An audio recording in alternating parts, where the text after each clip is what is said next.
వాడు బైబిల్ తెరవండి. యెషయా గ్రంథం 1వ అధ్యాయం 2-3 వచనాలు చదువుదాం. యెహోవా మాట్లాడుచున్నాడు, ఆకాశమా ఆలకించుము, భూమి చెవియొగ్గుము. నేను పిల్లలను పెంచి గొప్పవారిగా చేసితిని, అయితే నా పిల్లలు నా మీద తిరగబడి ఉన్నారు. ఎద్దు తన కామాందును ఎరుగును, గాడిద తన సొంత వాని దొడ్డెను తెలుసుకొను. నా ప్రజలైన ఇజ్రాయేలులకు తెలివి లేదు, నా జనులుగా ఉన్న వీళ్ళు యోచించరు. ఈ చదవబడిన వాక్య భాగంలో దేవుడు ఆకాశాన్ని భూమిని సాక్షిగా ఉంచుతున్నాడు. ఇంకేముంది? ఆకాశం సాక్షి, భూమి సాక్షి అంటే ఇంకా మనిషి ఇంకెక్కడ దాకా ఉంటాడు? ఆకాశమా ఆలకించు, భూమి చెవియొగ్గు, మీరే సాక్ష్యం. నేను పిల్లలు పెంచి పెద్దవాళ్ళు చేశాను, వాళ్ళ మీద తిరుగుబాటు చేస్తున్నారు. ఎద్దు తన కామాందును ఎరుగును, గాడిద తన సొంత వాని దొడ్డెను ఎరుగును. ఈ చదవబడిన వాక్య భాగంలో ఒక లైన్ మాత్రమే చెప్తాను. ఎద్దు తన కామాందును ఎరుగును. ఎద్దుకి తన కాపరెవరో తెలుసు. కొన్ని సంవత్సరాలు ఎద్దుని మేపిన తర్వాత, బండి కట్టి వ్యవసాయం చేయించుకున్న తర్వాత ఇక చాలులే అనుకున్న ఈ కాపరి ఏం చేశాడంటే, ఎద్దులను అమ్మటానికి సంతలోకి తీసుకెళ్ళాడు. సంతలో ఎద్దుల్ని పెట్టారు. ఆ ఉదయకాలం అందరూ సంతలోకి వచ్చారు. రకరకాల ఎద్దులు కనబడుతున్నాయి. ఈ రకరకాలుగా కనబడే ఎద్దుల్లో ఎవరికి నచ్చిన ఎద్దులు వారు సెలెక్ట్ చేసుకుంటున్నారు. ఈ ఎద్దును కూడా ఉంచారు. అది దానికి సంబంధించిన వాళ్ళు రావాలి కదా. అదే సాయంకాలం 3 గంటలకల్లా ఆ ఎద్దు దగ్గరికి కొనటానికి వచ్చారు. ఈ తీసుకెళ్ళిన కాపరి ఉదయకాలం తీసుకెళ్ళాడే, ఇక నీళ్లు లేవు, మేత లేవు. ఉదయకాలం దాకా దాన్ని కట్టేసి ఉంచాడు. ఈ కొనుక్కోవడానికి వచ్చిన వాడు ఇది నీళ్లు బాగా తాగుతుందా లేదా అని పరీక్షించడానికి నీళ్ళ దగ్గరికి తీసుకెళ్తే నీళ్లు బాగానే తాగింది. మేత బాగా తింటుందా లేదని మేత తీసుకెళ్ళేస్తే మేత కూడా బాగానే తింది. ఎప్పుడైతే నీళ్లు పెట్టాడో కొత్త ఆయన, ఎప్పుడైతే మేత వేసాడో ఇక ఆ ఎద్దు నచ్చింది ఆయనకి. ఎద్దు కలిగిన ఆయనకి డబ్బులు ఇచ్చేశాడు. ఆ ఎద్దు మేత వేసిన ఆయన వెనక, నీళ్లు పెట్టిన ఆయన వెనక తల ఉంచుకొని వెళ్ళిపోతుంది. ఎద్దుకేం అర్థం అవుతుంది? ఎద్దుకి తనకి మేత పెట్టేవాళ్ళు ఎవరో, తనకి నీళ్లు పెట్టేవాళ్ళు ఎవరో, తను చూసుకునేది ఎవరో ఎద్దుకి అర్థమవుతుంది. కానీ కొంతమందికి అర్థం కాదు. తన కాపరెవరో కొంతమందికి అర్థం కాదు. కొంతమంది ఎద్దుగా ఉండరు, మొద్దుగా ఉంటారు. నువ్వు ఎద్దుగా మొద్దు అంటే మొద్దే. మొద్దులు ఏం చేస్తాం? పేళ్ళేసి పొయ్యిలో పెట్టుకుంటాం. వీడు ఎద్దులాగా పనిచేస్తున్నాడు అంటాం. బాగా పనిచేసే వ్యక్తిని, బాగా కష్టపడే వ్యక్తిని ఎద్దులాగా పనిచేస్తున్నాడు అంటాం. పని పాట లేకుండా కూర్చున్న వాడిని మొద్దంటే అంటాం. మొద్దు దేనిలోకి పనికి వచ్చింది? పొయ్యిలోకి పనికి వచ్చింది. ఎద్దు దేనికి పనికి వచ్చింది? వ్యవసాయానికి పనికి వచ్చింది. ఎద్దుకి ఏం అర్థమవుతుందంటే, ఎద్దుకి తన కాపరి ఎవరో, తనకి మేత పెట్టేది ఎవరో, తనకి నీళ్లు పెట్టేది ఎవరో, తన కాపరి ఎవరో ఎద్దుకి అర్థమవుతుంది. అర్ధరాత్రి వేళ వచ్చినా కూడా కాపరం చూసి తోక ఆడిస్తూ ఉంటుంది. అంటే నాకు మేత వేయడానికి వచ్చాడు, నన్ను పరామర్శించడానికి వచ్చాడని. ఎద్దేం చేసిందంటే నోరే లేదు కానీ కాపరును గుర్తుపట్టింది. అంటే ఎందుకేముందంటే కృతజ్ఞత ఉంది. ఏముంది? ఎందుకేముందంటే కృతజ్ఞత. అంటే తను పెట్టే ఆహారానికి, తను పెట్టే నీళ్ళకి, తనేసే తవుడికి, తనేసే మడ్డిగూడికి, వీటన్నిటికీ లోబడి కాపరికి ఎంతో వ్యవసాయం చేసింది ఎద్దు. మేత పెడుతున్న కాపరికి, నీళ్లు పెడుతున్న కాపరికి, మడ్డిగూడు పెడుతున్న కాపరికి, తవుడేసి బాగా మేపుతున్న కాపరికి ఎద్దు ఎంతో లోబడి రుణపడ్డానన్నట్లుగా వ్యవసాయం చేసింది తలంచుకొని. కానీ ఇక్కడ చదవబడిన భాగంలో ఎద్దుకి తన కామాందు ఎరుగును, అంటే తన కాపరికి ఎద్దు అర్థమవుతున్నాడు. ఎద్దుకి అర్థమవుతుంది కాపరి ఎవరు. కానీ నా జనులకి నేను అర్థం కావట్లా, నా జనులకు తెలివి లేదు, నా జనులు యోచించటంలా. అంటే ఇప్పుడు ఏది బెస్ట్ అంటారు? ఏది బెస్ట్ అంటారు? ఎద్దు ఎంత మేత పెడితే అంత వ్యవసాయం చేసింది, కష్టపడింది ఎద్దు.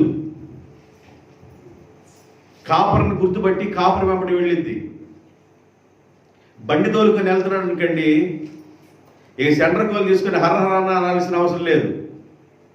ఎక్కడున్న ఒడ్డు తీసుకెళ్లి చెరుకుపల్లిలో పడేస్తే, చెరుకుపల్లి కానీ లేదా తెనాల్లో పడేస్తే, తెనాల నుంచి మళ్ళీ రిటర్న్ అయ్యి వచ్చినప్పుడు కాపురి మడ్డి మీద పడుకున్న అది నిదానంగా చెరుకుపల్లి రూట్లో నుండి మళ్ళా కరెక్ట్గా బొలుసులపాలెం ఇంటికి వచ్చి ఆగింది. ఎద్దుకు రూట్ అర్థమవుతుంది. తను వెళ్ళిన రూట్లో మళ్ళీ తిరిగి రావాలి, తన ఇంటికి రావాలని ఎందుకు అర్థమవుతుంది. కాపరి ఇంటికి రావాలని ఎందుకు అర్థమవుతుంది. మేత పెట్టేవాడి ఇంటికి రావాలని ఎందుకు అర్థమవుతుంది. తన బాగా చూసేవాడి ఇంటికి రావాలని ఎందుకు అర్థమవుతుంది. ఎవరికి అర్థం కావట్లేదు? మనుషుల ఎవరికి అర్థం కావట్లేదు? ఇజ్రాయెల్ ప్రజల ఎవరమ్మాళ్ళ? మరి ఎద్దా మొద్దా? అర్థమైతేనేమో ఎద్దు, అర్థం కాకపోతే మొద్దు. మొద్దు దేనికి? పొయ్యిలోకే పగలేసుకోవటం, పొయ్యిలో పెట్టుకోవటం.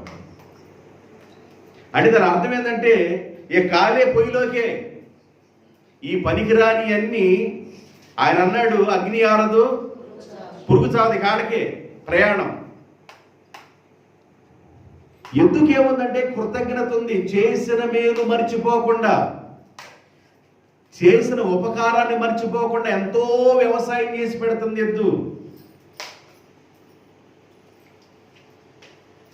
కృతజ్ఞత లేని విధంగా ప్రవర్తించటంలా, కృతజ్ఞత హీనంగా ప్రవర్తించటంలా, కృతజ్ఞత కలిగి ప్రవర్తిస్తూ ఉంది ఎద్దు. అందుకని భక్తుడే దావీదు అంటాడు, నీవు చేసిన ఉపకారాలకి నేనేమి చెల్లించను. ఈ రక్షణ పాత్రను చేతబుచ్చుకొని యెహోవా నామమున నేను ప్రార్థన చేస్తాను. నా ప్రాణమా యెహోవాను సన్నతించుము, నా అంతరంగములో ఉన్న సమస్తమైన పరిశుద్ధ నామమును సన్నతించుము. నా ప్రాణమా యెహోవాను సన్నతించుము. ఆయన చేసిన ఉపకారాల్లో దేనిని? దేవునికి స్తోత్రం. నీవు చేసిన ఉపకారమునకు నేనేమి చెల్లింతును. నీవు చేసిన ఉపకారమునకు నేనేమి చెల్లింతును. ఏనాని చూడనా, ఏనాని కొడేనా, ఏనాని చూడనా,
ఎద్దుకి అర్థమవుతుంది తన కాపరెవరో అర్థమవుతుంది ఎద్దుకి. కొన్ని మొద్దులకి కాపరెవరో అర్థం కావటం లేదు.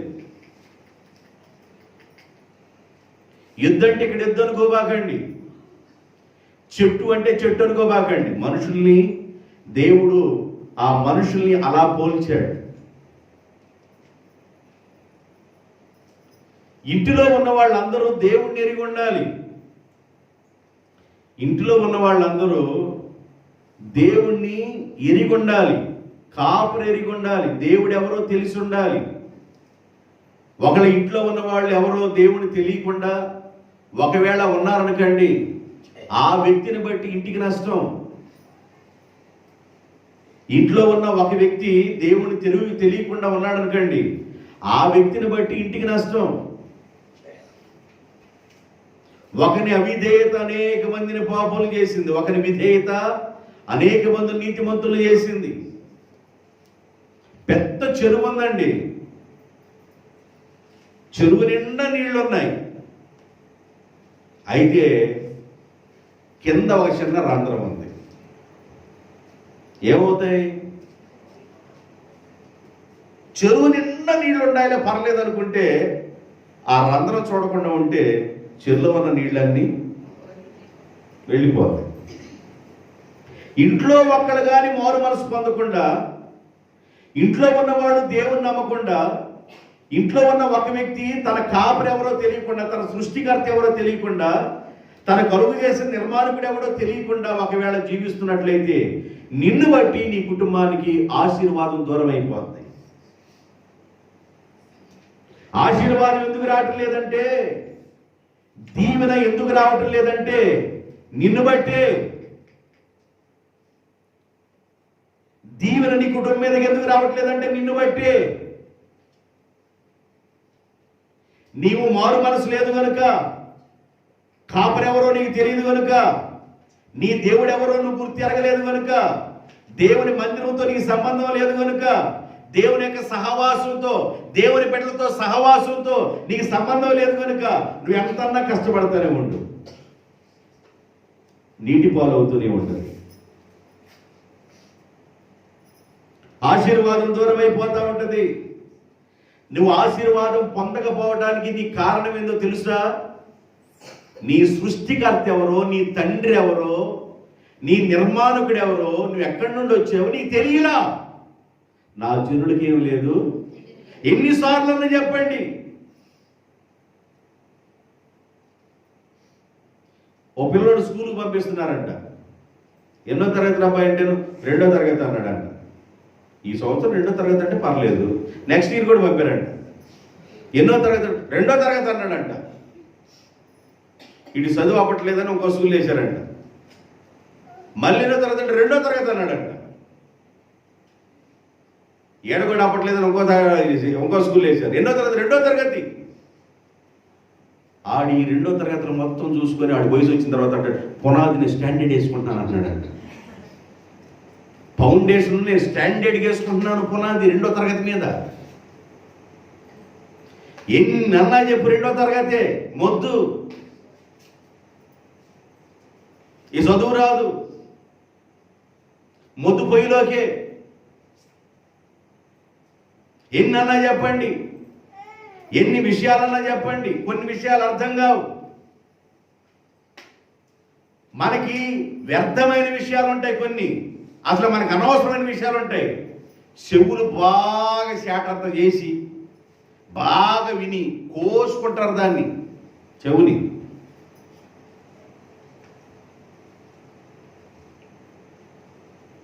దేవుని బిడ్డలారా, ఈరోజు నువ్వు ఎద్దువా, నువ్వు మొద్దువా? ఈరోజు నీకు అర్థం కావాలి. ఎద్దుకి కాపరు అర్థమవుతున్నాడు.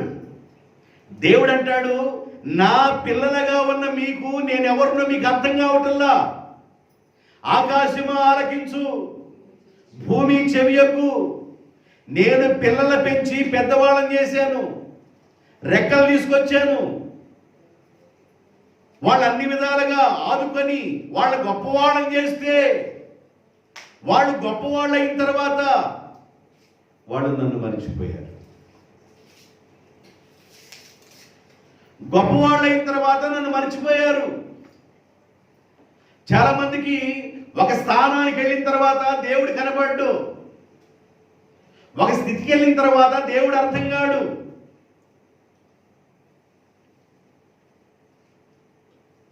అబ్రహాం గారు జీవించే రోజుల్లో రాజులు ఉన్నారు.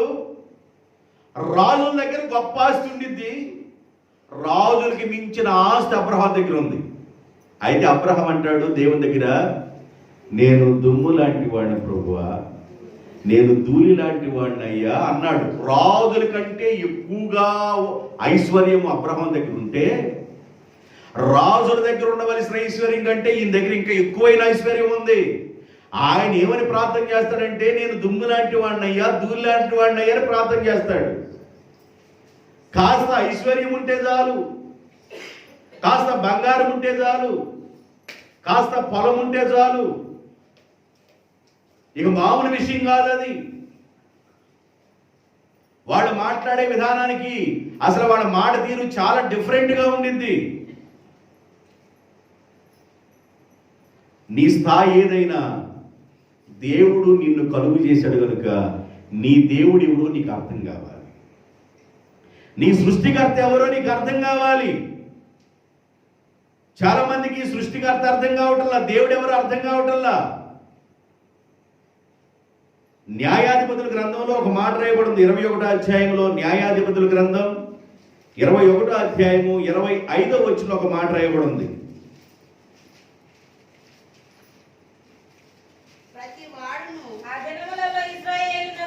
ఆ దినములలో ఇశ్రాయేలునకు, జాగ్రత్త వినాలి, ఆకాశం ఆలకించు, భూమి చెవియొగ్గు అని చెప్పిన దేవుడు యెషయా గ్రంథంలో, నా పిల్లలుగా ఉన్న ఇశ్రాయేలుకి తెలివి లేదు, జ్ఞానం లేదు, జ్ఞానం లేకుండా ప్రవర్తిస్తున్నాడని బాధపడుతున్నాడు దేవుడు.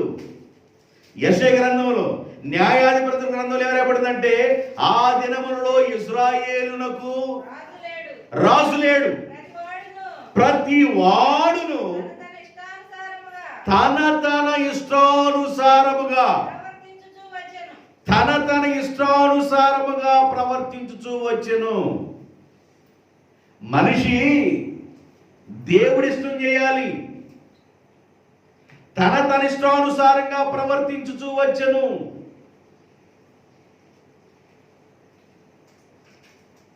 దేవా, నా జనులకి నేను ఇష్టం లేదు, నన్ను కన్నవాళ్ళకి నేను ఇష్టం లేదు, అయిన వాళ్ళకి ఇష్టం లేదు, బంధువులకి ఇష్టం లేదు, నీకన్నా ఇష్టంగా ఉంటే నన్ను శుద్ధినిగా చేయగలవని కృష్ణుడు అడిగితే యేసుప్రభు అంటాడు, నాకు ఇష్టమే, నువ్వు శుద్ధుడుగా అన్నాడు. కొంతమంది దేవునికి ఇష్టంగా ఉంటల్లా, వాళ్ళ ఇష్టాలు నెరవేర్చుకుంటున్నారు. వాళ్ళ మనసులో ఏం కోరికలు ఉన్నాయో ఆ కోరికలు నెరవేర్చుకుంటూ తమ ఇష్టానుసారంగా ప్రవర్తించు వచ్చింది. మన ఇష్టానుసారంగా ఉండకూడదండి. నీ సృష్టికర్త అయిన దేవుడు నిన్ను దేనికోసం చేసుకున్నాడో ఆయన ఇష్టం కూడా ఉంటుంది. ఆయన ఇష్టానుసారం ఈ భూమి మీద నువ్వు నడిస్తే ఈ భూమి మీద నువ్వు ధన్యుడు అవుతావు. దేవునికి స్తోత్రం. దేవుడు తన ఇష్టానుసారంగా నిన్ను చేసుకున్నాడు. దేవుడు తన రూపంలో తన పోలికలో నిన్ను చేసుకున్నాడు. ఈ జగత్తుకి పునాది వేయబడక మునిపే క్రీస్తు కోసం ఆయన నిన్ను ఏర్పాటు చేసుకున్నాడు. నీవు దేవుని ప్రజలుగా ఉండాలని, నీవు దేవుని సొత్తుగా ఉండాలని, నీవు ఆయన కుమారుడిగా కుమార్తెగా ఉండాలని దేవుడు తన స్వహస్తాలతో నిన్ను చేసుకున్నాడు. నీ సృష్టికర్త ఎవరో నీకు అర్థం కావాలి. నిన్ను కలుగు చేసిన దేవుడు ఎవరో నీకు అర్థం కావాలి. నీ తండ్రి ఎవరో నీకు అర్థం కావాలి. నిన్ను పోషిస్తుంది ఎవరో నీకు అర్థం కావాలి. నీ కాపురు ఎవరో నీకు అర్థం కావాలి. నీ దేవుడు ఎవరో నీకు అర్థం కావాలి. అర్థం కాకుండా జీవించినంత కాలం, మారు మనసు లేకుండా బ్రతికినంత కాలం నిన్ను బట్టి నీ కుటుంబానికి అది లోటే. శాపం అనే పదాన్ని పలకటం ఇష్టం లేక అంటున్నాను నేను. నిన్ను బట్టి నీ కుటుంబానికి అది లోటే. నీ కాపరి ఎవరో నీకు తెలియాలి, నీ తండ్రి ఎవరో నీకు తెలియాలి, నీ దేవుడు ఎవరో నీకు తెలియాలి. ఎందుకు అర్థమవుతుంది? కానీ ఇజ్రాయెల్ ప్రజలకంట ఇష్టానుసారంగా నడుస్తున్నారంట. ఇష్టానుసారం, ఎవరు ఇష్టం వచ్చినట్టు వాళ్ళు నడుస్తున్నారు. ప్రసంగి గ్రంథాలు అన్నాడు, సరే నడువు, వీటన్నిటిని లెక్కలకు ఒక రోజున తీసుకొస్తాను నేను. ఎవరుడా నీ యవ్వన కాలమందు సంతోషించు, నీ ఇష్టం వచ్చినట్లుగా ప్రవర్తించు, నీ కన్నేం చెబుతుందో దాని ఇష్టానుసారంగా నువ్వు వెళ్ళు, నీ శరీరం ఏం చెబుతుందో నీ ఇష్టానుసారంగా వెళ్ళు. ఒక రోజున వీటన్నిటిని నేను ఏం చేస్తాను, లెక్కలోనికి తీసుకొస్తాను నేను. అప్పుడు ఉంటుంది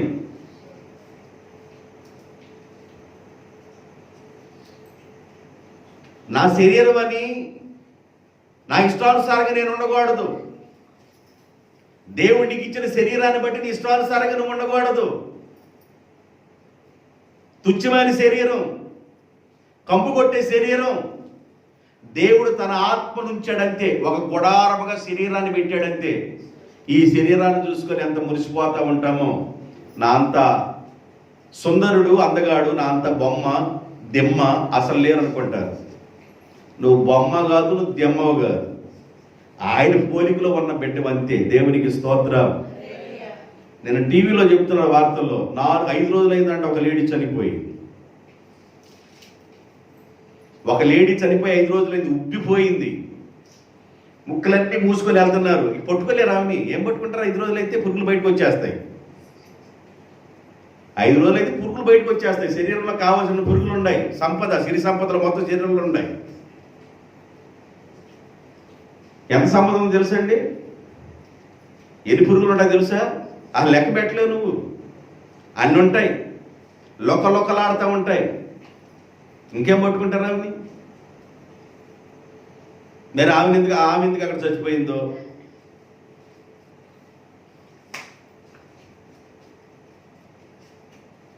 నడికారు వయసు ఆమె, మరి యవనస్తురాలు కాదు, మరి వృద్ధురాలు కాదు. శరీరం ఇది లొక్కలాడే శరీరం, ఇది పురుగులతో ఉన్న శరీరం. ఇది నాకేం అర్థం కావట్లేదండి. గొలగొల్లాడుతుందండి కడుపు అంతా అంటారు కొంతమంది. ఆల్బెండ్ జోలు తాగమ్మా, ఆల్బెండ్ జోలు సిరప్ ఉంటుంది, సీసా తాగేసి.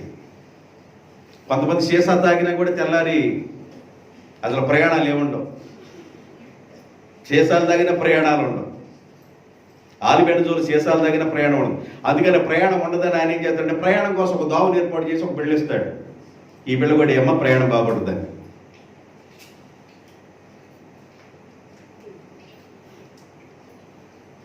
అర్థం కావట్లేదండి, గొలగొల్లాడుతుందని అంటారు. పొట్ట అంతా గొలగొల్లాడలే, పొట్ట అని చెబుతున్నానులే, మరి ఇంకేం చెప్పమంటారు?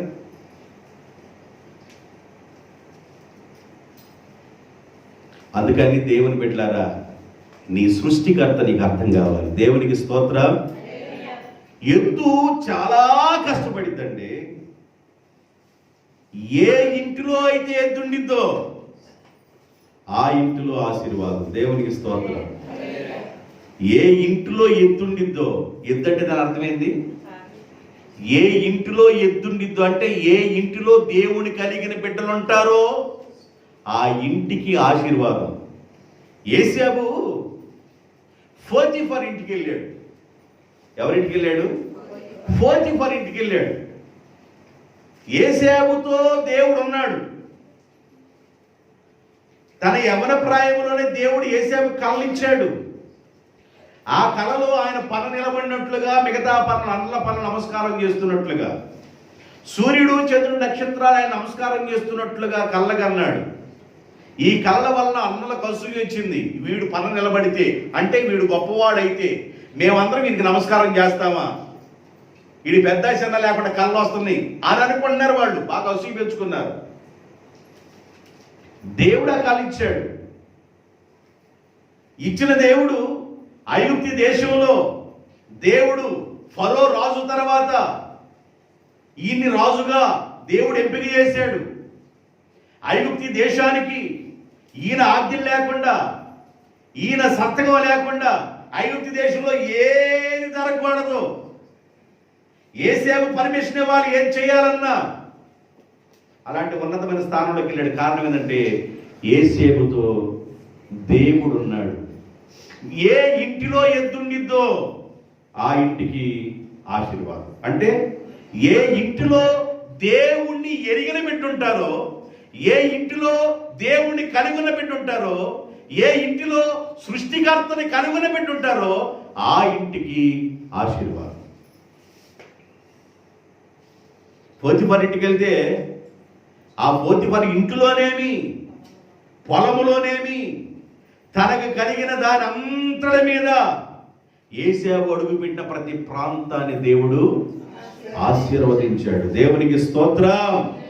అబ్రహాము అడుగుపెట్టిన ప్రాంతాన్ని దేవుడు ఆశీర్వదించాడు. యాకోబు అడుగుపెట్టిన ప్రాంతాన్ని దేవుడు ఆశీర్వదించాడు. ఏ వ్యక్తితో దేవుడు ఉంటాడో, ఏ వ్యక్తితో దేవుడు ప్రయాణం చేస్తాడో, ఏ వ్యక్తి దేవుడిని ఎరిగుంటాడో, ఏ వ్యక్తి దేవుడిని కలిగి ఉంటాడో ఆ వ్యక్తిని బట్టి ఆ కుటుంబానికి ఆశీర్వాదం.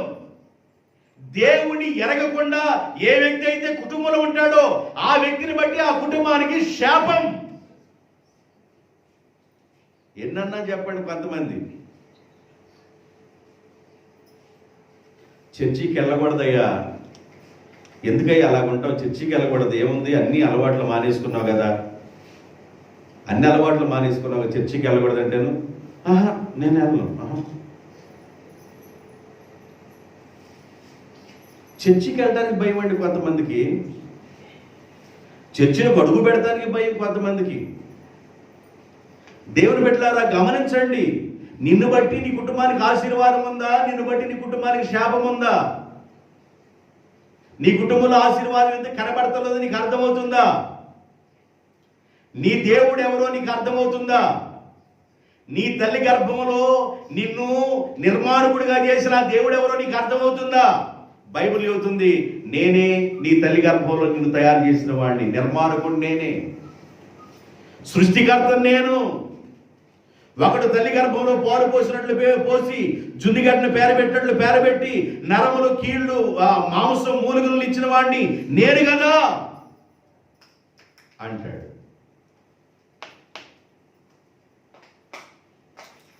దేవుడు మన నిర్మాణకుడు. దేవునికి స్తోత్రం.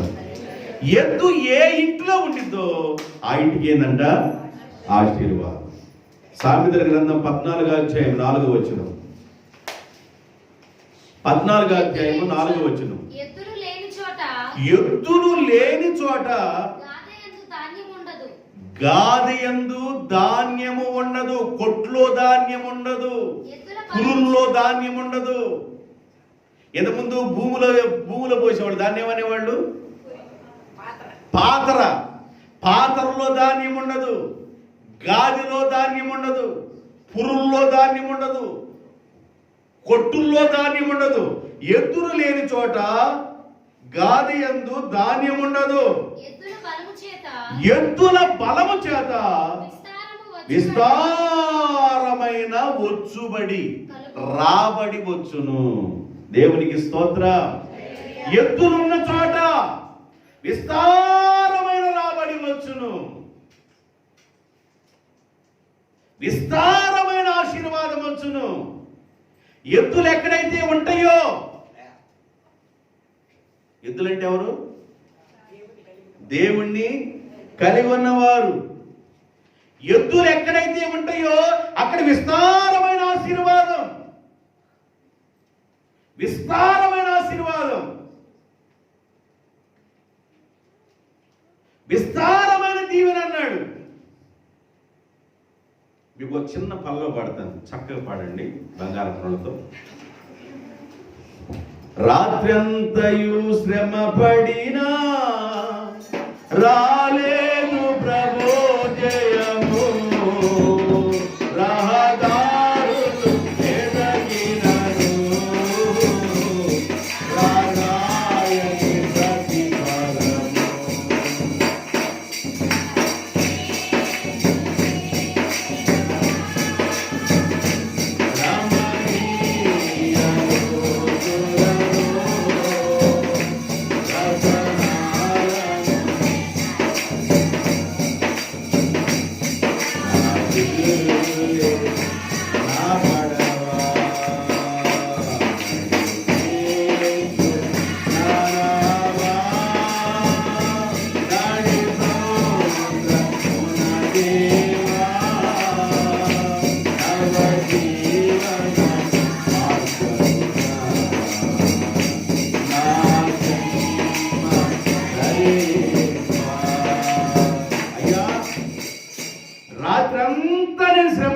పేతురు అన్నాడు, రాత్రంతా నేను కష్టపడ్డా, ఒక్క చేప కూడా పడలా. యేసు ప్రభు పేతురు దగ్గర ఎప్పుడు వచ్చాడంటే, పేతురు వలను బాగు చేసుకొని చుండగా, తెల్ల రాత్రంతా వలనేసేసి ఇంటికి వెళ్ళిపోతా వలను ఏం చేస్తున్నాడంటే బాగు చేసుకుంటున్నాడు. వల ఏం చేస్తున్నాడు చెప్పండి? వల ఏం చేస్తున్నాడు అంటే వలకేం పడ్డది? రంధ్రాలు పడ్డాయి. ఏ చేప ఉంటుందో దాంట్లో రంధ్రాలు ఉన్న చోట చేపలు ఉండవు. దాన్ని బాగు చేసుకుంటున్నాడు. వల అంటే మనసు అని అర్థం. వల అంటే ఏంది? మనసు. మనసుకి రంధ్రాలు పడితే ఆశీర్వాదం ఉండదు. మనసు బాగుండాలి, మనసు పరిశుద్ధంగా ఉండాలి. దాన్ని బాగు చేసుకుంటున్నాడు, ఆ రంధ్రాలని బాగు చేసుకున్నాడు. కొంతమంది ఆ రంధ్రాలను బాగు చేసుకోకుండా మళ్ళీ వల్లేస్తారు ఉంటారు, చేపలు పడవు. అది బాగు చేసుకొని ఉండగా యేసుప్రభు వచ్చాడు. యేసుప్రభు కూడా ఎప్పుడు పడితే అప్పుడు రాడు. నేను నాకున్న రంధ్రాన్ని నేను బాగు చేసుకోవాలి, నాకున్న బలహీనతలు నేను బాగు చేసుకోవాలి, నాకున్న బలహీనతల నుంచి నేను బయటపడాలని ఎవరికైతే ఆలోచన వచ్చి వాళ్ళు బాగు చేసుకోవడానికి ఆ బలహీనతల నుండి బయటపడతారని ప్రయత్నం చేస్తారో వాళ్ళ దగ్గరికి దేవుడు వస్తాడు. ఉంటే వాడిని ఇలా రంధ్రాలు ఏం లేవు అని అనుకున్నావా? అంతే సంగతిలో. ముందు నువ్వు బాగవ్వాలి, నీ జీవితం బాగుపడాలి, నీ మనసు బాగుపడాలి, నీ క్యారెక్టర్ బాగుపడాలి. ఇవన్నీ సరి అయితేనే అప్పుడు ప్రభు వస్తాడు. అప్పుడు అన్నాడు పేతురుతో, నేను నీ ధోని ఎక్కాలనుకున్నాను అన్నాడు. ఎక్క అన్నాడు, ఖాళీ ముందుకు ఎక్క అన్నాడు. ఇక ఎక్కితే ఎక్కువ నేనేం వడబాగు చేసిన ఇంటికి వెళ్తాను. కాదు నువ్వు కూడా ఎక్కాలన్నాడు. నేను రాత్రంతా శ్రమ పడ్డాను, నిద్రలేదు, ఇంటికి వెళ్తాను. ఒక చేపన పడిద్దామో పులుసు పెట్టుకుందాం అనుకున్నాను, పులుసు లేదు వెళ్ళాలనుకుంటున్నాను అన్నాడు. నా మాట విన్నాను. ఆ మాట ఆయన్ని పట్టుకోదు. దేవునికి స్తోత్రం. నా మాట వినమ్మా, నా మాట వినమ్మా అని చెబుతారు తల్లిదండ్రులు పిల్లలకి. అట్ట మాట్లాడకూడదమ్మా, నా మాట వినమ్మా అని చెబుతారు. నేను అట్టగే మాట్లాడు. దానివల్ల వచ్చే నష్టం, దానివల్ల వచ్చే కష్టం అది అనుభవిస్తావు. తల్లిదండ్రులు ఒక విషయాన్ని బిడ్డలకు చెప్పినప్పుడు మాట వినాలి. మాట వినాలి అనిపించింది పేతురికి. సృష్టికర్త అయిన దేవుని మాట పేతురు విన్నాడు. విని వల తీసుకొని బుధోనెక్కాడు. రాత్రి అంతా కష్టపడ్డాను, ఒక చేపడి. సరేలే, నీ ధోన్ని కాస్త లోపలికి తీసుకెళ్ళు అన్నాడు. కాస్త లోపలికి తీసుకెళ్ళాడు. చాలా ప్రభు అన్నాడు. ఇంకా లోపలికి తీసుకెళ్ళాడు. లోపలికి వెళ్ళిన తర్వాత ఇప్పుడు వలవేయి అన్నాడు. రాత్రి అంతా వేసాడు ప్రభు. అయితే నీ మాట చొప్పున నేను వల వేస్తున్నానని కుడివైపున వల ఇస్తాడు. ఎద్దులున్న చోట విస్తారమైన రాబడి వచ్చును. వచ్చుబడి అంటే రాబడి. ఎద్దు ఉన్న చోట విస్తారమైన రాబడి వచ్చును. ఆ వల నాకతంటే రాట్ల వల. పక్కన వాళ్ళు దోని వాళ్ళు పిలిచారు, వల పట్టుకొని లాగుతారు రండి అని. కష్టపడి వల లాగారు. పిలిగిపోయేటట్టుంది వల కూడా ఇక పనికిరాదన్నట్లుగా ఉంది. విస్తారమైన చేపలు పడ్డాయి. 2 దోణెలు నిండి. దేవునికి స్తోత్రం. 2 దోణెలు నిండిని పెద్ద పెద్ద చేపలు పడ్డాయి.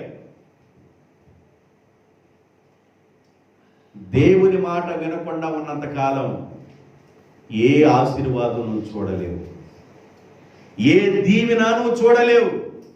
దేవుని మాట గాని నువ్వు విన్నట్లయితే విస్తారమైన రాబడి, విస్తారమైన సంపద వచ్చును అన్నాడు. దేవునికి స్తోత్రం.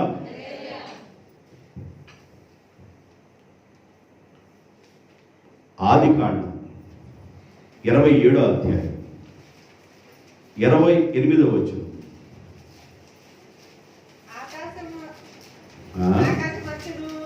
ఆకాశపు మంచును, భూసారమును, విస్తారమైన ధాన్యమును, ద్రాక్షారసమును దేవుడు నీకు అనుగ్రహించునుగాక. ఆకాశపు మంచును, భూసారమును. భూమి సారం లేకపోతే భూమి పంట వచ్చింది. దేవుడు అన్నాడు యాకోబుని దీవిస్తూ, ఇస్సాకు యాకోబుని దీవిస్తూ అంటాడు, ఆకాశపు మంచును, భూమి సారవంతంగాను, విస్తారమైన పంట నీకు వస్తుంది అన్నాడు. విస్తారమైన ఆశీర్వాదం, విస్తారమైన దీవెన. ఎద్దు ఉన్న చోట విస్తారమైన రాబడి వచ్చును. ఇస్సాకు దేవుణ్ణి కలిగి ఉన్నాడు, యాకోబు దేవుణ్ణి కలిగి ఉన్నాడు, అబ్రహాము దేవుణ్ణి కలిగి ఉన్నారు. దేవుణ్ణి కలిగి ఉన్న బిడ్డల జీవితాల్లో వచ్చిన దీవెన ఎంత అంతని కాదు, విస్తారమైన దీవెన. నువ్వు అడిగిన దానికంటే, నువ్వు ఊహించిన దానికంటే అత్యధికమైన దీవెన దేవుడు దయచేస్తాడు. విస్తారమైన దీవెన, నువ్వు ఊహించని కోణంలో ఆశీర్వాదం వచ్చింది. విస్తారమైన దీవెన. బైబిల్ ఇంకేం చెబుతుందంటే, ఇస్సాకు ఆ దేశమందున్న వాడే ఒక విత్తనం వేసి 100 ఫలము పొందెను. అంటే విస్తారమైన దీవెన. ఎద్దు ఎక్కడైతే ఉండిద్దో అక్కడ విస్తారమైన రాబడి వచ్చును. ఎద్దు అంటే దేవుణ్ణి తెలుసుకున్న ఒక మనిషి, సృష్టికర్తను తెలుసుకున్న ఒక మనిషి, దేవుణ్ణి అంటిపెట్టుకొనున్న ఒక మనిషి ఏ కుటుంబంలో అయితే ఉంటారో ఆ కుటుంబానికి దీవెన వచ్చింది. దేవుణ్ణి తెలుసుకున్న మనుషులు నీ కుటుంబంలో ఉన్నారా?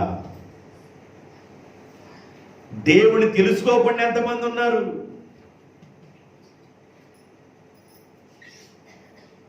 ఒకసారి ఒక ఆమె కర్ర భుజాన్ని పెట్టుకుని వెళ్తుంది. ఆయన అడిగాడంట, అమ్మా ఏడకి వెళ్తున్నావని అంటేను, గేదె ఒకదాన్ని కొన్నాను, దాన్ని మేపటానికి వెళ్తున్నాను అందంట ఆమె. ఏది కర్ర ఒకటే కదా భుజం మీద ఉంది, గేదె ఏదంటేను, గేదె నా వెనక వస్తుంది అందంట. గేదె నా వెనక వస్తుంది, అడు చూస్తే గేదె వెనక వస్తుంది. ఈ ముందు వెళ్తుంటే గేదె వెనక వెళ్తుంది. నోరు లేని గేదె మనిషిని వెంబడిస్తుంది, నాకు మేత పెడుతుంది, కుర్తి పెడుతుంది అని నోరు లేని గేదె వెంబడిస్తుంది. దేవుడి దగ్గర రాయి అంటేను టైం ఉంది, ఇంకా టైం ఉంది. రాయ్యా, ప్రభు నమ్మకయ్యా, అమ్మా రామ్మ, ఖాళీకి ఎందుకమ్మా, ప్రభు దగ్గర రమ్మ, టైం ఉంది.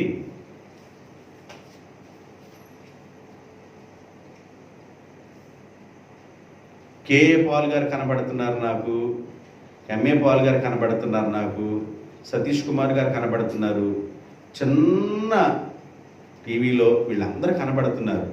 వాళ్ళందరూ కనబడుతున్నారు. రేపు వాళ్ళందరూ వచ్చే మనల్ని అన్ని చేస్తారు.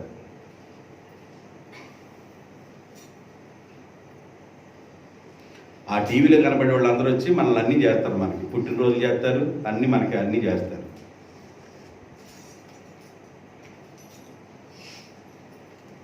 నీకు అర్థం కావాలి, నీకు కాపరు ఉన్నాడా? ప్రధాన కాపరిని దేవుణ్ణి కలిగి ఉన్నావా నీవు? దేవుని ఆత్మ కానీ నీ హృదయంలో ఉంటే అసలు నువ్వు మౌనంగా ఉండలేవు. నువ్వు ఆరిపోయిన కట్టే. నువ్వు ఎద్దువా మొద్దువా? ఈరోజు నా మెసేజ్ ఏంటి? యుద్ధ మొద్ద. దేవుని ఆత్మ లోపలుంటే మౌనంగా ఉండలేరు. దేవుని ఆత్మ కానీ లోపల ఒక మనిషిలో పనిచేస్తే చలనం ఉంటుంది. ఒక మనిషి తిరుగుతున్నారంటే ఆ మనిషిలో ప్రాణం ఉంది, ఆత్మ ఉంది. కాబట్టి ఆ మనిషి తిరుగుతున్నారు, లేవుస్తారు, తిరుగుతూ ఉంటారు. ఆత్మ లేకపోతే, ఆత్మ బయటకు వస్తే తిరుగుతారండి. ఈ శరీరం అనే ఈ ఇంట్లో నుండి దేవుడు పెట్టిన ఆత్మ అట్ట కాస్త ఒకసారి బయటికి వెళ్ళి వస్తానన్నారనుకోండి, అట్ట బయటికి వెళ్ళింది అనుకో, ఉదయకాలం వచ్చేసి అమ్మా అమ్మాయి అమ్మా ఆత్మ ఏమైంది, బయటికి వెళ్ళింది, మళ్ళీ వచ్చింది. అది మళ్ళీ వచ్చిందాక వీళ్ళు లేకపోతే అమ్మా అమ్మ లేదు బొమ్మ లేదు, ఇక అమ్మా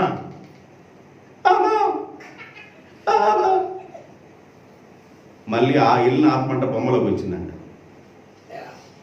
ఏం జరిగిందే, ఏందే మాట్లాడలేదు, ఏం లేదు, గాలి లేదు, బోలి లేదు, అసలు ముక్కులో శ్వాస లేదు, అసలు వందా పోయిందా, అది ఏం అర్థం కాలేదని.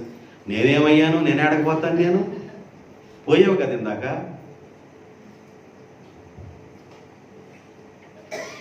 నీ ఆత్మ కోసం తిరుగుతూ ఉంటుంది, అట్లా వ్యవహారం చేస్తూ ఉంటుంది. ఆత్మ ఉన్నవాళ్ళు చలనం కలిగి ఉంటారు. మొద్దులకి చలనం ఏమి ఉండదు. ఆడేస్తే ఆడ 10 సంవత్సరాలు ముద్దాడే ఉండింది. 10 సంవత్సరాల తర్వాత బాగా ఎండిపోయిన తర్వాత తీసుకోగొట్టలే అయిపోయాడు. ఐచ్చిన మొద్దు, ఇక మొద్దుల మీద వేయటమే దెబ్బలు. కొత్తగా అత్తోళ్ళ ఇంటికి వెళ్తే పెట్టారంట, కుడుగులు పెట్టిందంట అత్త. నేను వెళుతున్నాను, నా భార్య చేత కుడుగులు ఏ విధంగా చేయించుకోవాలని మనసులో ఫిక్స్ అయ్యాడంట. అత్త మీ అమ్మాయి కుడుగులు చేయడం కుదరంటేను నేను నేర్పిల్లయ్యా, అమ్మాయి కూడా కుడుగులు చేసిద్దాను. చేసిద్దా, కుడుగులు భలే అత్తనా అన్నాడంట. ఇంటికి వెళ్ళిన తర్వాత అమ్మాయి చేత చేయించుకోవాలనుకొని ఇక కుడుగులు కుడుగులు కుడుగులు కుడుగులు అనుకుంటూ వస్తున్నాడు.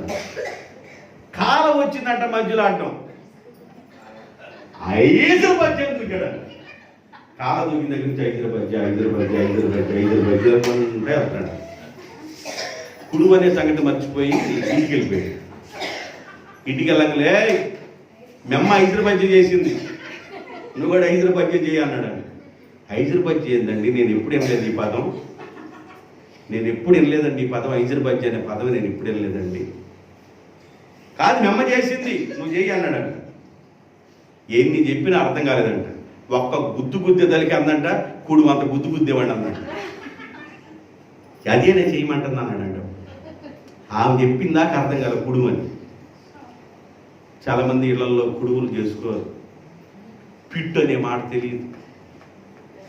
చాలామందికి ఆ కూర వండుకున్నావా, కోడిగుడ్డు ఎప్పుడు చేసుకున్నావా, లేదా కోడి మాంసం చేసుకున్నావా, ఇయే తప్ప పిట్టు అనే సంగతి తెలియదు, కుడుగులు అనే సంగతి తెలియదు. గారెలు ఉండదు కొంతమంది కుదరదు, వండింది అని ఎట్టగెత్తి మళ్ళీ తిరగేయటం కుదరదు, ఏం కుదరదు. పిల్లలు చేసి పెట్టుకోరండి. ఇక ఆ పిల్లలు పెద్దోళ్ళు అయిన తర్వాత కుడుగులు ఉన్నాయా అసలుకి? కుడుగు మమ్మ ఎప్పుడు చేయలేదు. దేవుడు మొక్కంది ఎప్పుడు చేసింది? దేవుడు మొక్కంది మెమ్మ దేవుడు మొక్కంది కుదరదు. పనులు కుదరవు మెమ్మకి, కుడుములు కుదరవు, పిట్టు కుదరదు, అట్టు కుదరదు, చపాతీ వేయటం కుదరదు, ఇది ఏది పూరి వేయటం కుదరదు. మెమ్మ దేవుడు మొక్కంది. ఏ పనులు రావు దేవుడు మొక్కవాళ్ళకి, ఏ పనులు రావు. పిల్లలు కూడా దేవుడు మొక్కవాళ్ళు అవుతారు. పిల్లలకు కూడా ఎందుకు కుదరతలేదంటే అమ్మ చేతే కదా కుదరను, దేవుడు మొక్కవాళ్ళు.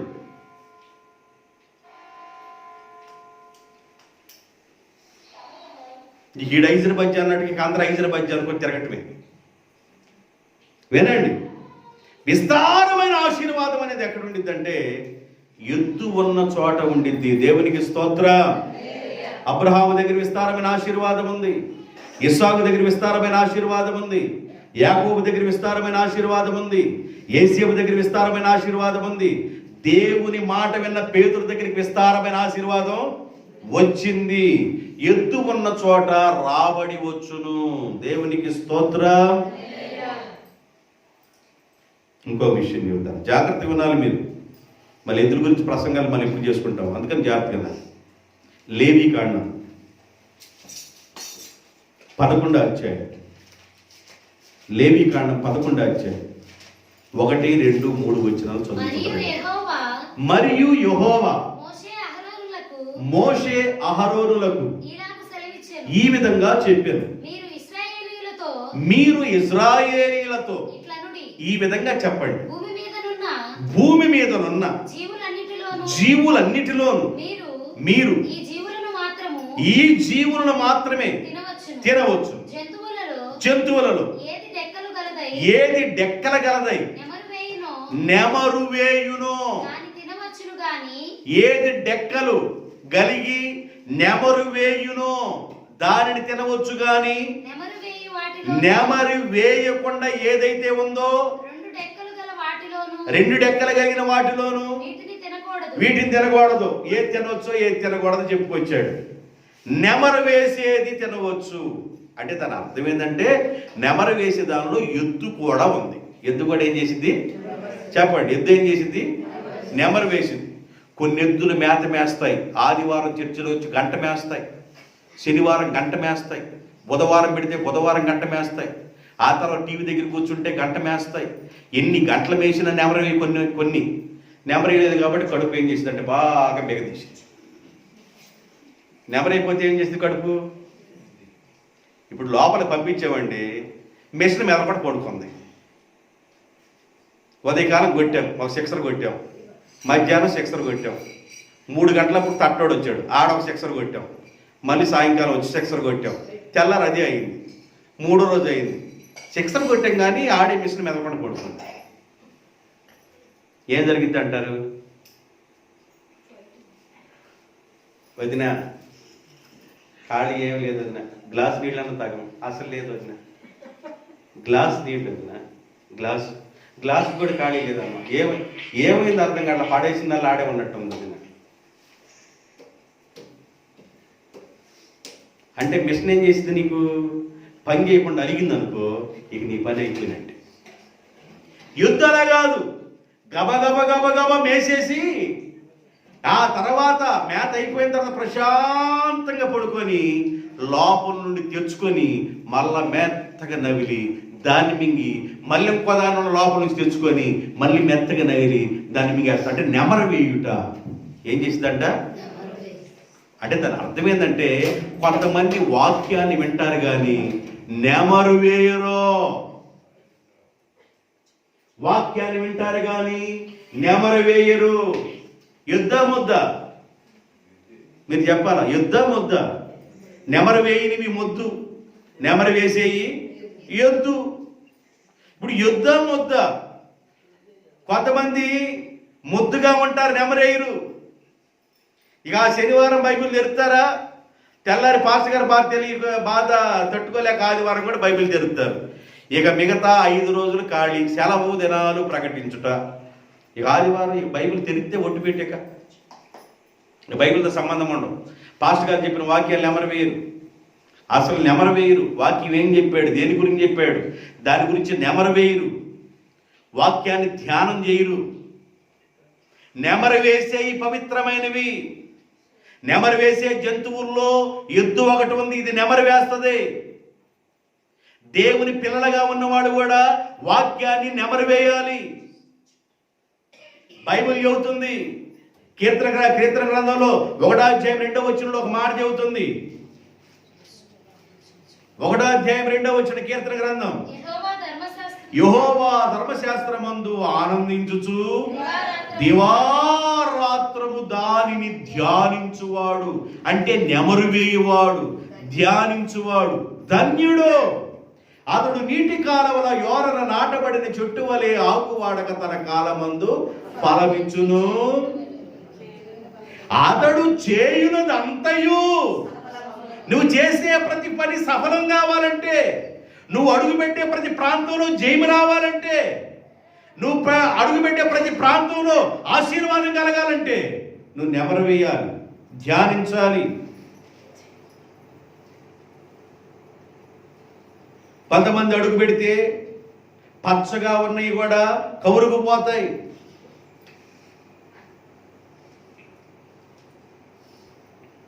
అప్పుడప్పుడు చెబుతూ ఉంటారు, కొంతమంది చెబుతూ ఉంటారు అప్పుడప్పుడు, అయ్యా బాగా 2 సార్లు పెరుగు తినేవాళ్ళమయ్యా, నెయ్యి అంటే మామూలుగా ఇట్లా చేతులు పోసుకొని ఇట్లా తాగేవాళ్ళమయ్యా, ఎంత పొలమోనయ్యా.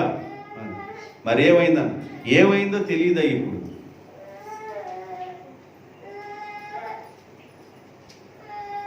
నెమరు వేయాలి. నీవు వాక్యాన్ని నెమరు వేయాలి. దేవుడు సేవకుడు ఏవైతే మాట్లాడుతున్నాడో, దేవుని సేవకుడు ద్వారా దేవుడు ఏవైతే మాట్లాడిస్తున్నాడో ఆ వాక్యాన్ని నువ్వు నెమరు వేయాలి.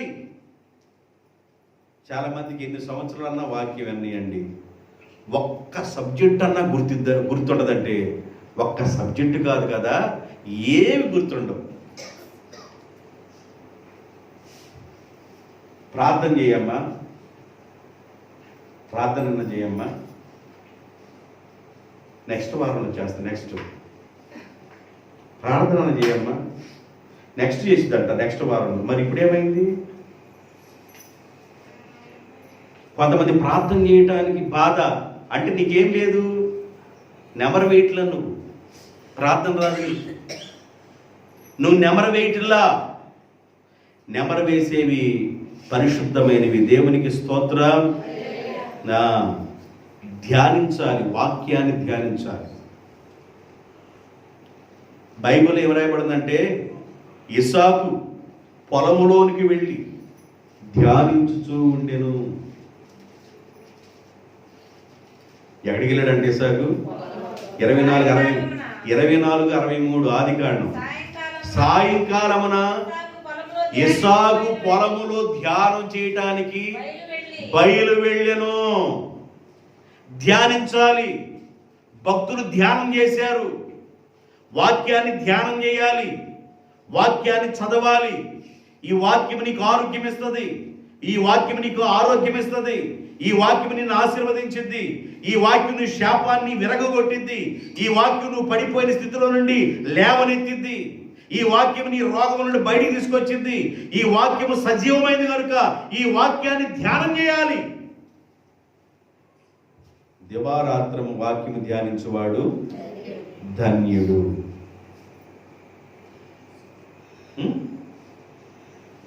ఎన్ని విషయాలు చెప్పాను? ఎద్దు తన కామందును, ఎద్దుకి కాపరెవరో అర్థమవుతుంది. రెండో విషయం ఏం చెప్పాను?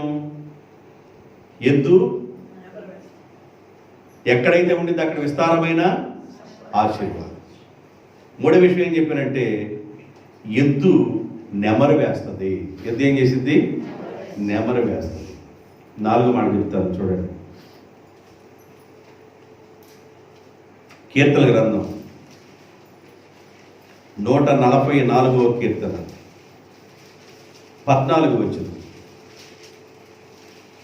మా ఎడ్లు గొప్ప బరువులు మోయగలవి. మా ఎద్దులు గొప్ప బరువులు మోయగలిగినవి. మా ఎద్దులు గొప్ప బరువులు మోయగలిగినవి. అందరూ చెప్పండి, మా ఎద్దులు. కొంచెం అందరూ నోరు తెరిచి చెప్పండి, మా ఎద్దులు గొప్ప బరువును మోయగలిగినవి. ఇప్పుడు నా మెసేజ్ ఎద్దా? చెప్పండి, ముద్ద. మా ఎద్దులు గొప్ప బరువులు మోయగలిగినవి. ఎద్దు ఎక్కడైతే ఉందో అక్కడ విస్తారమైన ఆశీర్వాదం. ఎద్దు నెమరు వేస్తుంది. ఎద్దుకి దేవుడెవరో తెలుసు, కాపరెవరో తెలుసు. ఎద్దు ఎక్కడైతే ఉండిందో అది విస్తారమైన బరువులు మోస్తుంది. ఎద్దు అంటే కొంతమంది కుటుంబంలో ఏ పని చేయరు, కడిగిన ముత్యం, ఏ పని చేయరు, ఏం కష్టపడరు. ఇప్పుడు యుద్ధ ముద్ద. ఎద్దైతే పని చేస్తుంది, ఎద్దైతే కష్టపడింది, ఎద్దైతే బరువులు మాస్తుంది, ముద్ద అయితే ఆడ కూర్చుంటుంది.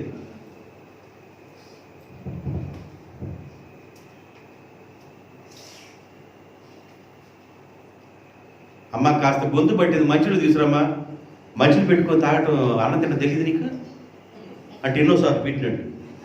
ఆమె మంచినీళ్ళు పెడితే ఇవి తింటున్నట్టుగా ఎన్నిసార్లు మంచినీళ్ళు పెట్టాలి నీకు అర్థం కావట్లా. మంచినీళ్ళు అన్న పెట్టమ్మా అంటే మంచినీళ్ళు కూడా పెట్టరా?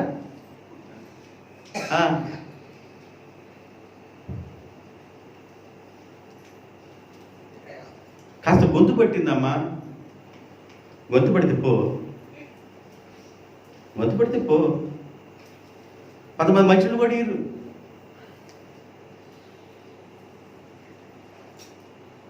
ఇప్పుడు వీళ్ళు ఏమనాలి? ఏమనాలి? అండి కష్టపడరు, కష్టపడతాం కుదరదు వీళ్ళకి. నేను ఒక మాట చెప్తున్నా, నీళ్ళు సేవకుడు గుర్తుపెట్టుకోండి. కష్టాన్ని ఇష్టంగా చేసి అది నువ్వు బెస్ట్గా చేసుకుంటే ఒకరోజు నువ్వు పడ్డ కష్టం నీకు ఆశీర్వాదకరంగా మారింది. దేవునికి స్తోత్రం. కష్టపడవలసిన వయసులో కానీ నువ్వు కష్టపడవలసిన వయసులో కష్టపడకుండా సుఖపడతావు నేర్చుకున్నావంటే రాబోయే రోజుల్లో కష్టాలు వస్తాయి. ఊళ్ళో ఇడ్లీ సుబ్బారావు గారిని ఖాళీ ఉండగా అడిగాను నేను, ఏమంటే సుబ్బారావు గారు తెల్లారిపాటికి మేము నిద్ర లేవక ముందే 4 గంటలకల్లా 5 గంటలకల్లా ఇడ్లీ తెచ్చేవాడు నువ్వు, మరి ఉదయాన్నే మళ్ళీ ప్యాంటు షర్ట్ వేసుకొని మళ్ళీ వెళ్ళిపోయి చెరుగుపల్లిలో షాపు తీస్తున్నావు, ఈ షాపు నువ్వు మళ్ళీ మూసేసి ఇంటికి వచ్చేసరికి దాదాపు 10 దాడుతుంది కదా అంటేను, ఆ 10 దాటిద్దండి. మరి పడుకునే తలకి ఎంత అయిందన్న? పడుకునే తలకి 12 దాటిద్దండి అన్నాడు. మరి ఎన్ని గంటలు లెగుస్తావన్న? 3 గంటలు లెగుస్తానండి అన్నాడు. 3 గంటలు లేచి పొయ్యి రగలేసి ఇడ్లీలు వండి చట్నీలు తయారు చేసుకొని మళ్ళీ 4:30 5 గంటలకల్లా వచ్చి మళ్ళీ అమ్ముకొని మళ్ళీ వెళ్ళిపోతాడు. నిద్ర ఎట్లా సరిపోతుందండి అని అన్న. ఆ నిద్ర ఏముందండి, మరి షాపులో కూర్చున్నప్పుడు నిద్ర పోకూడదు కదా అన్న. షాపులో పోనండి, బేరగాళ్ళు వస్తుంటారు, మరి వ్యాపారం చేసుకోవాలి కదా అన్నాడు. మరి ఎప్పుడు పోతామన్నా? నేను వెళ్ళిపోయి మళ్ళీ సరుకులు తెచ్చుకోవడానికి వెళ్తానే, తగ్గిపోయిన సరుకు ఐరన్ కానీ ఏదైనా తెచ్చుకుంటానే, అప్పుడు బస్సులో కూర్చుంటానే, అప్పుడు పోతానండి అన్నాడు. సరే అని ఆయన ఒక మాట అన్నాడు. ఏమన్నాడంటే, పౌలు గారు కష్టపడవలసిన వయసులో కానీ కష్టపడకపోతే 2 కాళ్ళు ఒక రోజు ముందుకు వస్తాయి, ఆ రోజు దేవుడు చేసి పెట్టరు కదండి అన్నాడు.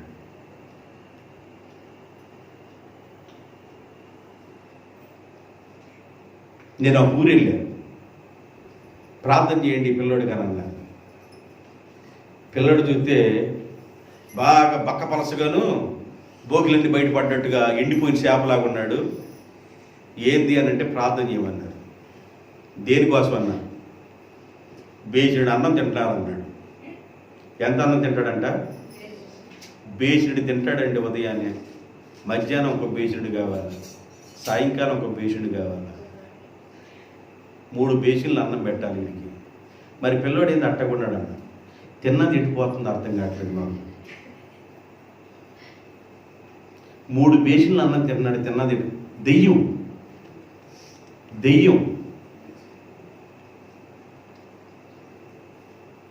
కొంతమందికి ఏమన్నా తగ్గిందనుకో, ఎంత తగ్గిపెట్ట చేశానువా, అన్న సపరేట్ చేశానువా. ముద్ద తగ్గితే ఊరుకోరు, కూర తగ్గితే ఊరుకోరు, ఏ తగ్గకూడదు. అయ్యా కొద్ది పొలం ఇల్లు వద్దారా? పొలం నేనా? అమ్మ నేనా? మరేం చేస్తా? ఏడే కూర్చుంటా. మరి ఏమన్నా అన్నం ఒక బొచ్చేసారా? సాయంకాలం కూడా ఒక బొచ్చేసు. సాయంకాలం ఒక బొచ్చి, మధ్యాహ్నం ఒక బొచ్చి, ఉదయకాలం ఒక బొచ్చి, 3 బొచ్చులు. అది పని చేయి నాన్న. మా అమ్మగారు నేను భలేవాళ్ళ నేను రేపు బాధపడతావు నాన్న, పని చేయకపోతే. ఇప్పుడు పని చేయకపోతే రేపు బాధపడతాను. సరే ఎన్ని చెప్పినా కూడా పని చేయలేదు. పెళ్లి చేశారంట. కుర్రోడు కాదు, అమ్మాయి. కుర్రోడి తర్వాత చెబుతా. అమ్మాయికి పెళ్లి చేశారు. ఈయన పనికి వెళ్ళాలి ఉదయకాలం, మరి ఈయన లేకపోతే మరి ఏం చేయాలి? చూశాడు. ఎన్ని రోజులు వస్తాడు? ఆ ప్యాంట్కి ఎప్పుడో పెట్టుందంట బెల్ట్. తీసుకొని వేయటం ఇదిగో పడతరుతున్నా. ఇక అదేగా ఉన్ని డైలాగ్ ఒకటి వచ్చింది. ఏమ్మా దేనికి వచ్చామ్మా? బెల్ట్ తీసుకుని ఎన్ని దెబ్బలేసాడు అనుకున్నామా? అసలు కింద పడ్డది పైన పడ్డది అర్థం కాకుండా నేను దెబ్బలేసాడు అనుకున్నా. దేనికి నాన్న? నేను అన్నం చేసి పెడతలేదని చెప్పట్లా. దేనికి వచ్చావమ్మా? పుట్టింది చెబుతుంది. కారణం ఏందమ్మా? నాకు అర్థం కావట్లా.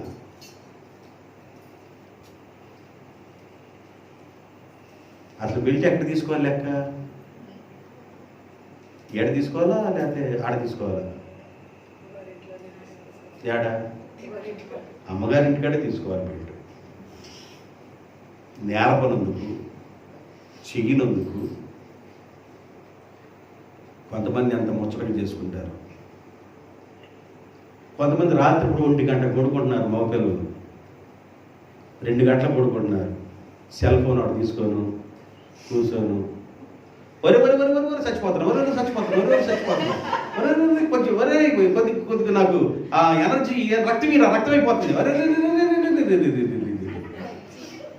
దీంట్లో హిందీ వాడు తగులుతాడు. క్యా బోలో ఆ బాయ్, వీడికి వచ్చి 2 మాటలు అంటాం. ఆ బోలో బోలో బోలో వీడికి రాని మాట. సెల్ ఫోన్ తీసుకొని ఒక్కొక్కళ్ళు పొద్దాక గేమ్లు వేసుకో టపా టపా టపా. వీడి గన్నిస్తే అసలు జనాలు బతకలేదు అనమాట. ఎవరు నన్నా మనం బాధపడతారాడు, ఎవరు మనం ఏమన్నాం. ఎరుగు మీద కూర్చుంటారాడు. ఎందుకు నన్ను అంత సౌండ్ అంటే మోగేది అది అర్థం కావద్దు.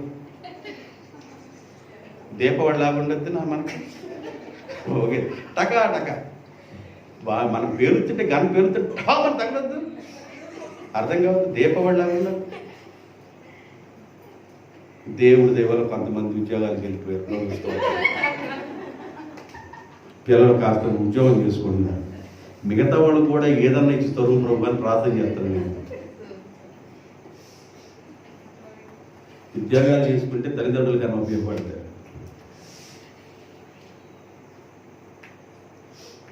అదే ఆటలాడుకునేది ఉంటుందండి, ఏదో కొద్ది సమయం.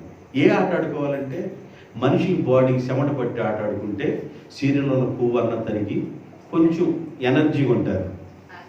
దీనివల్ల ఏముంటుంది,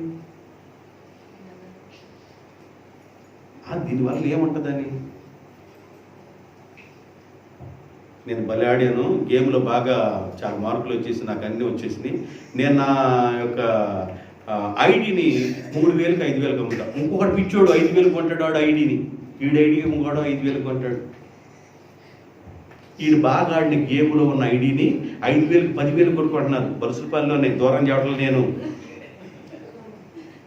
దూరపూర్లు చెవటలో నేను. 3,000కి 2,000కి 2,500కి ఐడీలు కొనేస్తారు. అంటే వీడి గేమ్ బాగా ఆడుకోవచ్చు అని. ఇక ఆ లెవెల్కి వెళ్ళిన తర్వాత రాదుగా. ముందు ఈడుందే 1వ తరగతిలోగా, 6వ తరగతిలో లెక్కలు చెబితే ఏమవుతాయి. 1వ తరగతికి ఆడికి వెళ్ళిన తర్వాత ఆడికి దేవరిసులు చూడటమే. గన్ను ఈర అంటే గన్ను ఈయన ముందు పేల్చి పడారు. ఆటలండి. మగపిల్లలు క్రమం లేకుండా ఉంటున్నారు, పద్ధతి లేకుండా ఉంటున్నారు. ఏదో మనిషికి ఆడుకోవచ్చు కానీ మైండ్ కొంచెం ఆలోచన కోసం ఏదో 1 గంట అరగంట ఉండాలి. కానీ లేచిన దగ్గర నుంచి అదే నిద్రలో లేచి వెళ్తాడంట. ఒకటి ఇట్టా సెల కొట్టుకొని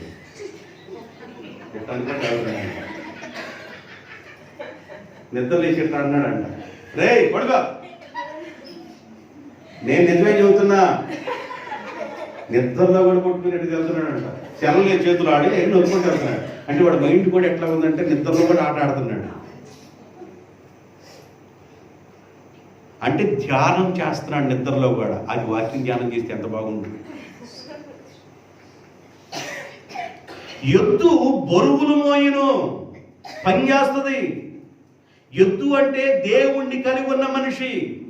దేవుణ్ణి కలిగి ఉన్న మనిషి కష్టపడాలి, పని చేయాలి, మోకరించాలి, ప్రార్థన చేయాలి. ప్రభువా పడుకోబోతున్నాను ఆయన, ఉదయం అంతా కాపాడేవు, నీకు స్తోత్రమయ్యా. పడుకోబోతున్నాను, పీడ పిశాచ కాలం రాకుండా, ఏ ఇళ్ల మీద ఉండదని మా ఇంటి మీద వచ్చి పడకుండా, నీ బంగారపు దూతలు నా మంచం చుట్టూ కాపలయ్యి ప్రభు అని ప్రార్థన చేసుకోవటం. ఈయనేదో ఆఫీసులో అయినట్టుగా బంగారు దూతలు వచ్చి కాపుదలు ఉండాలి. అసలు దూతలే కాపుదలు లేకపోతే ఎట్లా తెలుసు. చెమటలు పోపిస్తాయి దెయ్యాలు. దెయ్యాలు చెమటలు పోపిస్తాయి. దెయ్యాలు యుద్ధం చేయడానికి వస్తే చెమటలు పోయటమే. దెయ్యాల యుద్ధాలు ఉంటాయి, అది అనుభవించే వాడికే తెలిసింది. ఒకసారి ఫైట్ చేయడానికి వస్తాయి, తరుగుతూ ఉంటాయి.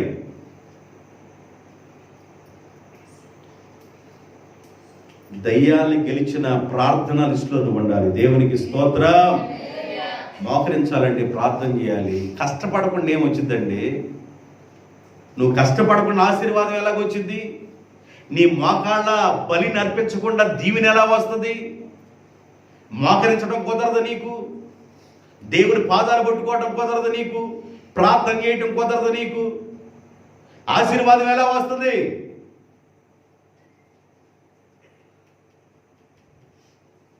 ఇలా చెప్పగలంటే చాలా విషయాలు ఉన్నాయి. ఎద్దు కష్టపడుద్ది, దేవునికి స్తోత్రం. లాస్ట్ మాట చెప్పేసి నేను వాక్యాన్ని ముగించేస్తాను. యోబు గ్రంథం 1వ అధ్యాయము 14 వచ్చింది. యోబు గ్రంథం 1వ అధ్యాయం 14 వచ్చింది. ఎద్దు నాగలి దున్నును. ఎద్దు ఏం చేసిందంట అంటే బీడు బారిన భూములు దున్నాలి. బీడు బారి ఉంటాయి భూములు. బీడు బారిన భూమి కానీ దున్నితే అక్కడ విస్తారమైన పంట వచ్చింది. బీడు పట్టిన భూములు దున్నాలి. పంట రావాలంటే బీడు పట్టిన భూములు దున్నాలి. ఎద్దు నాగలతో ఆ బీడు బారిన భూములు దున్నిద్ది.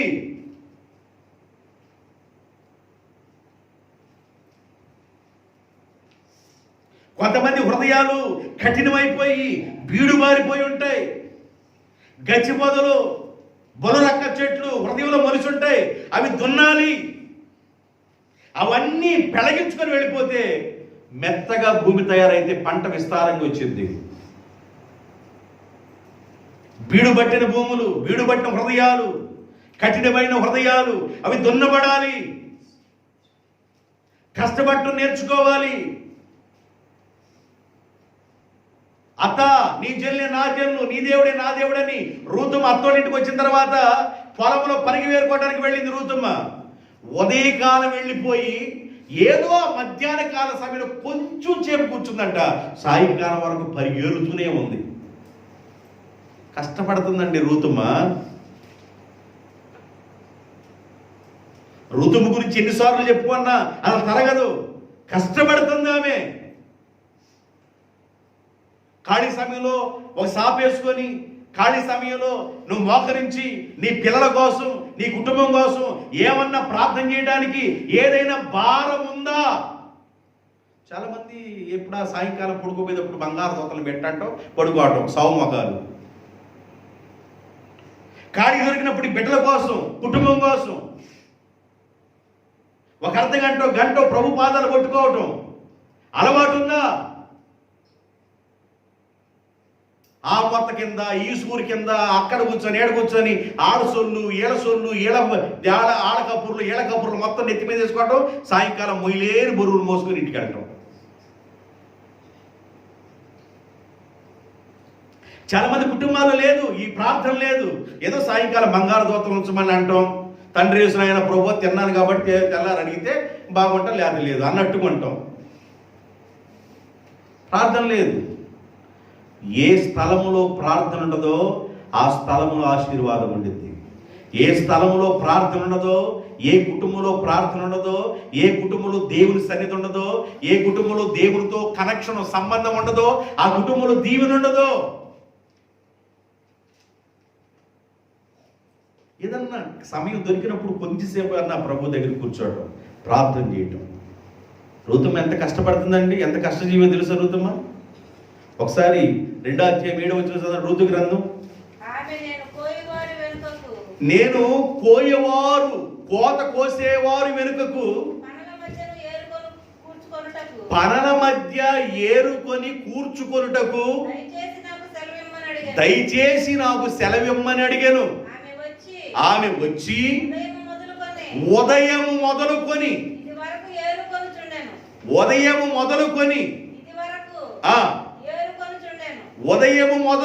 ఏరుకొనుచు ఉండెను. కొంతసేపు మాత్రము ఆమె ఇంట కూర్చుండి ఉదయకాలం మొదలుకొని ఆ పొద్దుపోయేంత వరకు ఏరుకుంటానే ఉంది. పరిగే దేవుని వాక్యం కూడా అలాగే పోగు చేసుకోవాలి. నీ ఆహారం అది, నీ ఆత్మకు ఆహారం అది. వాక్యాన్ని పోగు చేసుకోవాలి. వాక్యాన్ని విని వదిలేయకూడదు. వాక్యాన్ని విని వాక్యానుసారంగా నడవాలి. పగల ప్రార్థన చేసి అనుభవం లేకపోతే పగల ప్రార్థన చేసి అనుభవంలోకి వెళ్ళాలి. నా బిడ్డలు దీవించయ్యా అంటే ఎట్లా వచ్చింది నీ బిడ్డలకు దీవెన?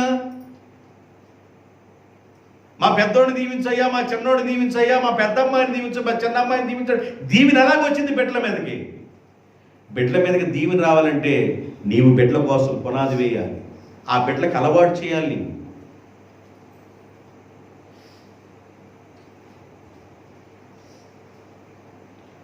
మన రాత్రి టీవీలో వాక్యం పెట్టాను. పాస్టర్ గారు ఐగుప్తు దేశం గురించి మాట్లాడుతూ కీరకాయలు, బీరకాయలు, దోసకాయలు వాళ్ళకి ఇష్టం లేదంట అని వాక్యం చెబుతున్నాడు ఆయన. జెసికా టీవీకి వెళ్ళి చూస్తలా ఆ అమ్మాయి ఏదో పని చేసుకుంటా ఉంది.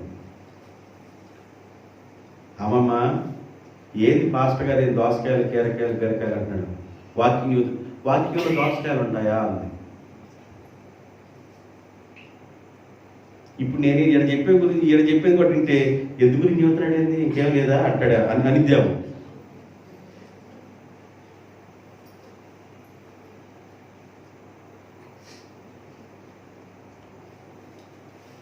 పిల్లలకి క్యాచింగ్ పవర్ ఎక్కువ ఉంటుంది. చిన్నపిల్లలకి మనం వాళ్ళకి నేర్పాలి. కొద్దిసేపు కూర్చోవడం నేర్పించాలి ప్రభు దగ్గర. అలవాటు ఉండాలి పిల్లలకి.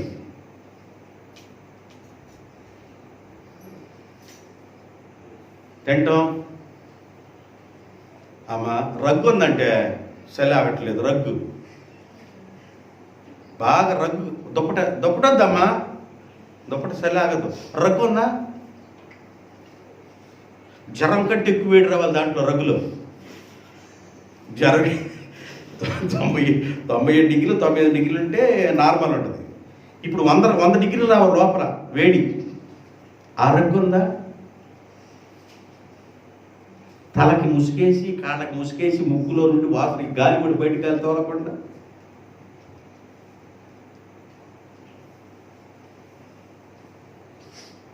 ప్రార్థన చేస్తున్నావు నువ్వు?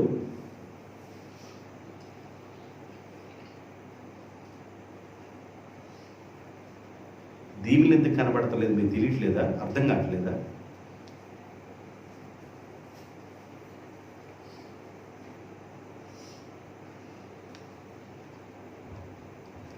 ఈ రోజున నువ్వు ఎద్దువా, నువ్వు మొద్దువా, నీకు అర్థమైతే నువ్వు ఆశీర్వాదం పొందినట్లే. దేవుడి మాటల ద్వారా మిమ్మల్ని దీవించునుగాక. ఆమె తలలోంచండి, ప్రార్థన చేద్దాం.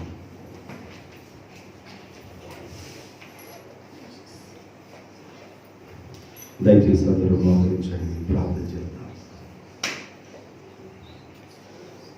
సృష్టికర్త నిర్మాణకుడు అయిన సజీవుడు అయిన మా ప్రియ పరలోకపు దేవా, ఉన్నతుడా, మహోన్నతుడా, సర్వశక్తిమంతుడా, మీ పాదములకు స్తుతులు స్తోత్రాలు చెల్లిస్తున్నాం.